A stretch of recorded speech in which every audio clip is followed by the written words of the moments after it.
بسم اللہ الرحمن الرحیم۔ اگر کسی کو وامٹ جیسا ہوتا ہے،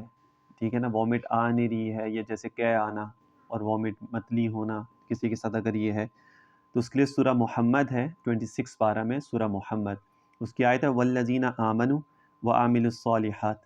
والذین آمنوا وعملوا الصالحات، بس یہ الفاظ ہے۔ اس کو 3 دفعہ پانی پر دم کر کے پلائیں مریض کو جس کو یہ پرابلم ہے، انشاءاللہ تعالیٰ ٹھیک ہو جائے گا۔ سورہ واقعہ ہے 27 پارہ میں، اس کی ایک آیت ہے، اس کو 11 بار دم کر کے نمک کے اوپر 11 بار پڑھیں اس آیت کو، نمک کے اوپر دم کریں، اس کو چٹا دیں۔ اذا وقعت الواقعہ لیس لوقعتها کاذبہ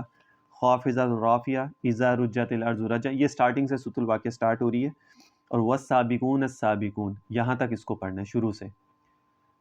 سورۃ الواقعہ جہاں سے سٹارٹ ہو رہی ہے وہاں سے لے کے والسابقون السابقون تک 11 دفعہ ان آیتوں کو پڑھیں ایک ساتھ، ایک دفعہ پڑھا پھر 2 3 4، اور نمک پہ دم کریں، اس کو چٹا دیں۔ اچھا، اس کے بعد تیسرا عمل اس میں یہ کہ سورہ حاقہ ہے 29ویں پارے میں نا،